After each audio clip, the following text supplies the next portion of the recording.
Jolie dame et gentilhomme, aujourd'hui je vous emmène dans le château médiéval de Châtel à la rencontre de passionnés. On aurait pu dire ou croire que c'était la compétence. Le plus compétent devenait chevalier. Non, c'est celui qui avait de l'argent. L'argent parce qu'il devait savoir payer un écuyer, payer un page, payer un cheval d'apparat, payer un cheval de combat, payer un deuxième cheval de combat au cas où. Les chevaux de combat, ce ne sont pas les beaux chevaux qu'on voit dans les films, ce sont des chevaux très larges, c'est un peu des chevaux de trait. Donc c'est des gros chevaux lourds qui se lancent. Et donc tout ça coûte très cher. Une petite noblesse pourra très bien aller jusqu'à être écuyer, formé pour devenir chevalier, mais n'aura peut-être jamais l'argent pour entretenir tout ça. Et ils resteront écuyers peut-être toute leur vie. Maintenant, si nous prenons l'exemple de Bertrand du Guesclin, pour en prendre un, c'est une toute petite noblesse. Il n'a absolument pas d'argent. Et donc, il est évident qu'il ne sera jamais plus qu'un écuyer. Et ce qui va se passer, c'est qu'en montrant sa bravoure, ses combats, il y a le roi qui va commencer à lui donner des terres, lui donner des apanages. Il va commencer à avoir de plus en plus de sous, il va commencer à pouvoir entretenir une armée, entretenir lui-même sa maison, et il va pouvoir être adoubé. Mais il sera adoubé chevalier bien tard, bien tard. Et il faut savoir qu'évidemment il va terminer connétable de France, donc c'est le chef des armées françaises à ce moment-là. Mais donc, c'est pas parce qu'on est chevalier, c'est pas parce qu'on suit un cursus de chevalier qu'on deviendra chevalier. C'est comme partout, il y a l'argent qui va jouer. Alors, quand on parle d'argent et qu'on parle de guerre, est-ce qu'on tue un chevalier? Jamais on ne va tuer un chevalier. Quand je vois l'ennemi, je vois un chevalier, c'est facile, il a une armure. Il y en a très peu. On a bien compris qu'une armure, à ce temps-là, ça coûtait une Ferrari. Hein. Donc, ça coûte très cher. Et donc, on se dit, quand quelqu'un a une armure, c'est qu'il a de l'argent. Je vais l'emprisonner pour demander une rançon, parce que moi-même, la guerre, ça coûte cher. Donc, en général, on ne tue jamais les chevaliers. On les prend, on les capture et on demande des rançons. Petite autre anecdote. Je prenais du Guesclin qui n'avait pas un franc. Il se fait prisonnier par le prince noir. À cette époque, sa renommée est déjà grande et établie. Et donc le prince noir va demander rançon. Du Guesclin lui dit, écoutez, je suis un petit noble sans fortune, jamais je ne pourrai vous payer, ou mon domaine ne pourra vous payer ce que vous allez demander. Et le prince noir va lui répondre en disant, écoutez, ça m'est égal, j'ai assez d'argent, ce qui m'importe c'est que moi je vous ai fait prisonnier. Fixez vous-même votre rançon. Et du Guesclin va fixer sa rançon à celle d'un prince. Et le roi a payé.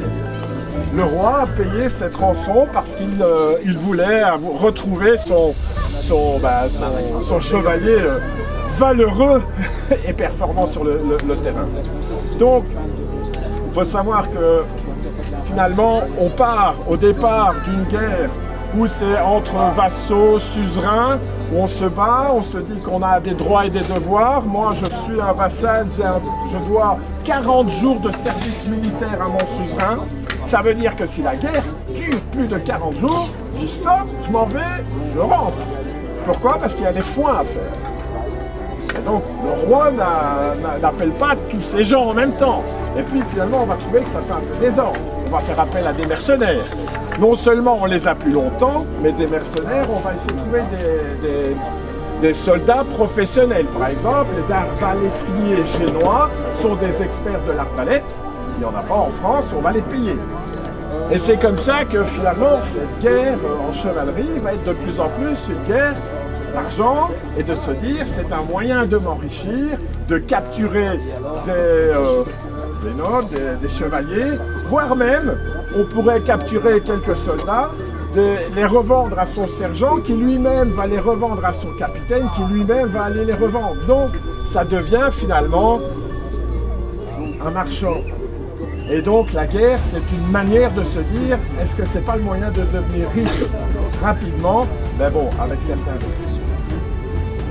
Et on va terminer effectivement la guerre de 100 ans Ce sont des mercenaires essentiellement. C'est fini d'avoir des paysans comme soldats.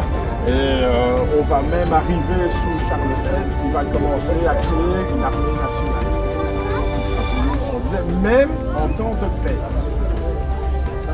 Et jusque-là, on payait seulement les gens pendant la guerre. Et c'était tout. Ben ça ici, ça c'est le lame ressort. Elle est légèrement courbée un peu plus que la courbe du casque. On va serrer ça ici, ça bouge plus. Ça on peut l'ouvrir éventuellement. Donc on va rien du tout à l'intérieur. Non, parce que la pente n'était pas... Ah, ça dit qu'on voit juste ce qu'il faut, quoi, c'est pas... Et donc, ce qui bizarrement, en fait, il faut pas croire, les petits trous, c'est juste esthétique. C'est juste esthétique. Mais les trous là... C'est juste esthétique. Oui, ils avaient des choses esthétiques. Par contre, les trous qui sont ici, ils ont de l'importance. Parce que grâce à ces 3 petits trous-là, en fait, on voit plus au sol. En fait, c'est vraiment bizarre. Ils sont vraiment à la bonne distance qui permettent, en fait, vous voyez pas 3 trous différents, vous en voyez qu'un seul. Ah ouais. Ouais, c'est bizarre, hein. C'est vraiment fait exprès.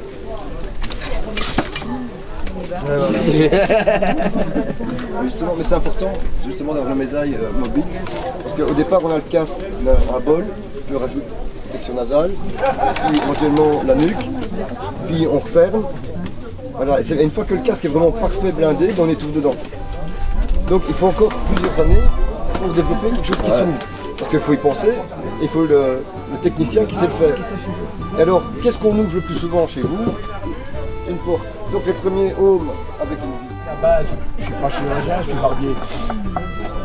Comme j'ai les outils, j'ai été embarqué. D'accord. Voilà, c'est pour ça que moi c'est une bassine, c'est pas rien de médical. Hein. Moi j'apprends sur le tas. Hein. Quand le gars il se réveille pas, c'est que c'était pas ça qu'il fallait faire. Donc on note, ça c'était pas ça, on commence par trouver un autre. Et c'est en suivant les armées que les rois, les grands seigneurs et les rois ont fait plus confiance aux chirurgiens qu'aux médecins. Et c'est ça que les chirurgiens ont pris leur place en bas. Parce que les médecins avaient une théorie que dans le corps, on avait 4 liquides qu'il fallait qu'ils soient en équilibre. Et quand les 4 liquides n'étaient pas en équilibre, ben, il fallait en retirer un. Voilà, c'est ce qu'on appelle les humeurs. Quand c'est en équilibre, on est de bonne humeur. Quand c'est en déséquilibre, on est de mauvaise humeur. Donc on doit rectifier à chaque fois. Alors les liquides les plus faciles à retirer, ben, il y a la bile blanche, il y a 4. Et la bile blanche c'est facile, on fait vomir la personne. Ça n'est de pomme. Ça fait joli. À l'époque, on ne commandait pas, comme je disais tout à l'heure, Amazon Prime, hop, le lendemain on a ton t-shirt qu'on mettra une semaine et qu'on va jeter dans la foulée. Non, on a un vêtement, on sait le temps que ça a pris pour le faire, et ben on en prend soin. Donc c'est comme tout. On a une autre approche de l'objet. Parce qu'en plus on voit l'artisan travailler devant nous. Dans les grandes. Maintenant on a les rues, des potiers. Dans les villes on a ça. Il y avait des corporations, on mettait des différents artisans de même catégorie au même endroit. Et ils travaillaient, ils ouvraient leurs échoppes et on les voyait travailler derrière. Donc il n'y avait pas de mensonge sur la marchandise. Donc là, quenouille, ça permet de stocker la laine. Ce qui pratique avec le fuseau, contrairement au rouet, c'est que, étant donné que c'est tellement petit, on peut le transporter. Alors pour procédé est semblable, hein, donc le rouet c'est horizontal, alors que le fuseau c'est vertical. On fait tourner comme le rouet. Alors je fais les fibres de manière d'en avoir un peu. Là je fais mon début. Je vérifie que ça tourne toujours dans le même sens. Voilà, on raccorde un peu. Voilà. Là, comme vous pouvez voir, comme le rouet, j'entraîne, ça torsade comme on fait. J'étire les fibres, vous voyez mes fibres ici. Et si je relâche, c'est ça. Et ça crée des nœuds. Les vêtements que vous portez, hormis si c'est du synthétique, c'est des nœuds. Donc c'est pour ça que c'est créé. Pour pouvoir avoir de la laine. Ça prend du temps à faire tout ça. Et une fois que on est arrivé au bout, une chose qu'on pouvait faire également, c'était... Ah, attention que je ne casse pas le matériel, je m'en voudrais. C'est tournoyer autour de sa tête. Voilà. Afin de vérifier la solidité du fil. D'ailleurs, je vais vous demander de vérifier. Bon, est-ce que cela vous faut bien? Vous achetez mon fil? Ah, bah c'est mon patron est là-bas, c'est lui qu'il faut voir. Vas-y, tiens. Une fois que j'ai terminé, j'enlève le nœud. Et comme une barbe à papa, je range. Mon commerce se porte bien. Oui, Oui, ça c'est. Mais ça, non. Voilà, ça c'est le classique. Hein, c'est le métier à tisser. On monte, on descend. C'est l'ancêtre. d'accord. C'est l'ancêtre du métier à tisser. Là, un métier à carte. On a des cartes. Ça peut être des cartes avec 6 trous, 8 trous. Hein. Là, il y a 4 trous, c'est facile. Mais ça peut être plus complexe que ça. Donc vous avez vu, il y a chaque carte qui est enfilée d'une certaine manière. Et puis ben, après, une fois qu'on a monté tout, on va tourner toutes nos cartes ensemble, ce qui fait que les fils vont changer de place. Voilà. Et que ça va faire mélange de couleurs. Oui, puis ça va faire le petit dessin aussi. Donc tu vois, comme il y a 4 trous, je vais tourner 4 fois vers l'avant. Et à ton avis, qu'est-ce qui se passe si je n'arrête pas de tourner toujours vers l'avant? Bah, ça va s'enlever. Ça va? Ça va s'enlever. Ça va s'emmêler surtout. Hein, voilà, ça va s'emmêler. Là-bas, je pourrais plus avancer. Donc, je suis au 4e tour. Donc, pour que ça ne s'en mêle pas, et pour que mon motif il soit en miroir, si tu veux, je vais repartir en arrière. Donc, tu vois, je repars en marche arrière. Voilà. Du coup, ça démêle. Tout ce qui était emmêlé là-haut, ça se démêle. Et ça me fait la deuxième partie de mon motif. Je vais te montrer après, quand ce sera fini. Attends. Je finis mes 4... Parce que ce qu'il y a quand on commence une série... Je sais pas si on peut dire que c'était ingénieux pour l'époque. C'est très ingénieux. Ça semble pas évident. C'est très ingénieux. Même pour nous qui en savons beaucoup, même moins, je dirais. Oui. Ils avaient de la géométrie dans la tête. Oui. Parce que pour créer des motifs, alors là, moi, c'est gentil ce que je fais. Hein.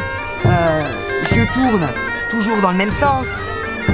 Mais ils pouvaient tourner 2 cartes vers l'avant, 3 cartes vers l'arrière. Vous voyez, puis ils pouvaient faire des choses très complexes. Donc tu vois là, tu vois mon petit motif là, c'est ça que j'ai fait avec mes 8 tours. Tu vois là le petit diamant là, hein. Donc quand j'étais 4 tours vers l'avant, j'en ai fait la moitié. Et puis quand j'ai fait les 4 tours vers l'arrière, j'ai fait l'autre moitié. D'accord? Puis tu vois là, j'ai discuté, je me suis trompée. Ça arrive. Et donc les Vikings s'en servaient pas mal aussi, hein, ce métier à carte. Hein, parce qu'on peut faire vraiment beaucoup de choses. Hein. Ah oui, allez-y, bah, bien sûr, c'est là pour ça. Hein. C'est solide. Ça, c'est avec du coton, ça. C'est pas, là, c'est de la laine. Mais voilà.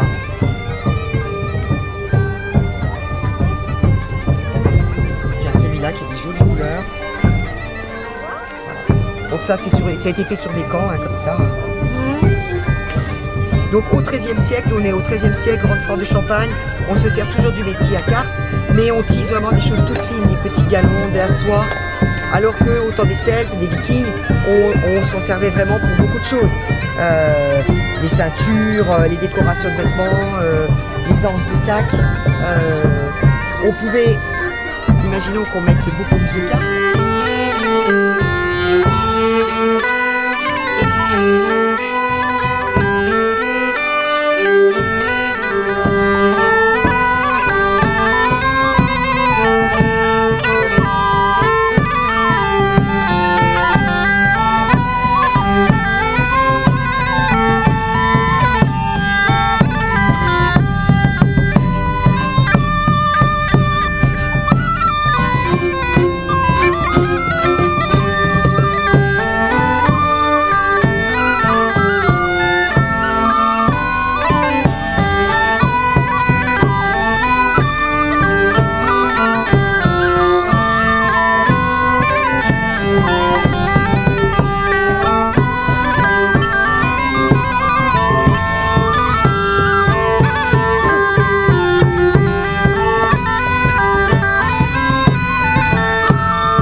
se termine.